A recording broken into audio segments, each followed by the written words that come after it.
which is the younger woman automatically has more estrogen. Then the woman who's in love at the beginning for the first 3 months or so, sometimes a couple of years, you're getting free dopamine, which increases estrogen. Free dopamine is because there's a newness to the relationship. Regardless of her age. Yeah. What's Even that? regardless of her age. Regardless of age, newness will stimulate dopamine. A lot of women want to go on world cruises, for example. They get on a boat and go on the cruise. That's a really good thing to help through this time. Just being experienced a lot of new and different will stimulate dopamine, which helps your estrogen levels start to come back. And the best of all, you don't have to make testosterone so much.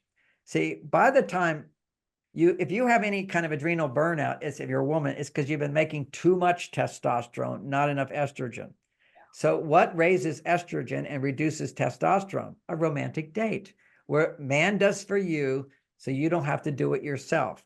A man takes you somewhere where somebody cooks for you so you don't have to cook for yourself. Someone cleans your sheets for you where someone doesn't have to do it yourself. Someone organizes a little outing and tells you where to go and you don't have to do it yourself. A cruise is like an amazing thing for this, or having, someone who helps you, a guide to help you go on a vacation where things are done for you that you don't have to do yourself. This is such a power. You have to just understand where the stress comes from. And you'll see so many women naturally do this, not all, but if you go on these cruises, you'll see these old people having the time of their life. Why?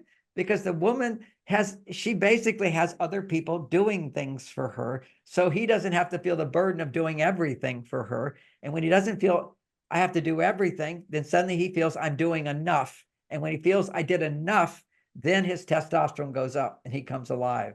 So, this is, in some couples, they'll go on campers, but the man will, I got one couple, they went on this big trip together and he does the whole thing. He's like a Virgo, he's like a compulsive person. So, okay, plan out the trip so she doesn't have to do anything. The one mistake they made is he didn't ask her what she'd like to do. So that's another aspect of romance and building estrogen. Never do what the man wants. If you do what the man wants, then you're the man. If you have the man do what you want, as far as what's going to make you happy, then basically the man hears what your needs are and he's going to provide it. That's romance. If he says to you, oh, let's do something special, honey, what do you want to do? And then she'll say, I don't know. What do you want to do? He says, oh, I want to go camping. Okay, we can go camping again. We always go camping, but maybe next time he'll do something I want to do. No, just say, look, I'm not into the camping thing, if that's her reaction, but what I would like to do, okay, is I like to go to the ballet, or I like to go for a walk in nature. I like to have picnics sometime. I like to go on a little getaway. I like to go stay at a hotel room and have someone cook for me, So I don't want to have to do everything, but she has to be the one who expresses what she would like, what would feel good to her. But that will then once you do that, then he starts to feel a little controlled, like he's not leading the pack. When you solve the problem, she kind of solved the problem. So what you do is he says, what would you like to do? Or if he says, let's go do this, you say, oh, we could do that, but I'd really like to do something else. And he says, okay, what's that? Well, here's 3 things I would like to do. These 3 things, I'm not sure which one, but all 3 would be fine with me. You pick. And if you need time to pick, you pick. Then he picks. Now, there's a whole dynamic of when I pick something, it's mine. If she picks it, it's hers. Okay. And I don't get credit for it. It's just such good psychology here. It's just a great hack. If we went on a vacation to some great hotel and Bonnie's telling someone, oh, we went to the hotel, it was so great. It was on her 50th anniversary. Again, I did another hack. I basically waited to the weekend because she could see me on the computer for hours trying to find the best place at the best price and so forth. So she saw that. I said, well, I'm getting there. I think I'll find something. So she saw me working on the computer for her. It's a different reaction when I'm working on the computer to make money because we have enough money. If we didn't have money, then that would make a big difference. But if we, pretty much not that big of a deal. He's working hard. He does that every day. Oh, he's doing for my birthday, my anniversary. He's going to find something special. So anyway, I found something special. We had it up. Then that was not even me asking her. I just knew that's something that would be really nice for her. So then after the trip, she told everybody about it. She spread the sperm. Okay. She told everybody. Cool idea. A big party. And every time she tells a story, it's like, yes, I'm the man. I did that. And You're the guy. people would always ask her, well, how'd you find this place? And then she gets to say, oh, John stayed the whole weekend looking for this thing. See, that's feathers in her hat that I spent all that time.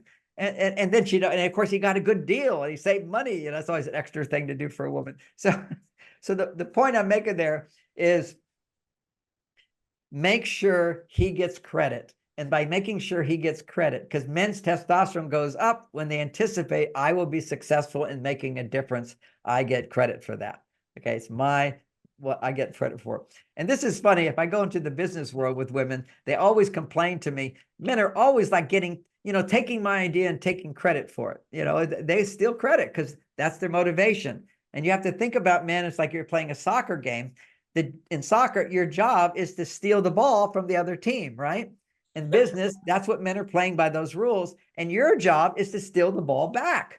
That's not your nature, but you have to learn. If you're going to be in the work world, men are going to be stealing balls. It's very easy to steal them back. And you just simply say, masculine women will do that too. and they will do, oh yeah, they will take, yes, that's They a are mere fact. ruthless. And then what you do as a woman, and you're not that masculine, so you don't instinctively know to steal the ball or take the ball. Because in basketball and in soccer, you're not stealing. You're playing the game. Those are the rules. You're playing by the rules. And so what you have to do with a man when he's in a meeting or something, he's taking credit for something, you immediately just go, yes, that is such a good idea. I remember when I told you about that. And I even did research with so-and-so and so-and-so, and they thought it was a good idea too. And I liked your little addition there. That's nice. But actually, I think we could do this and this. So you can piss on his piss.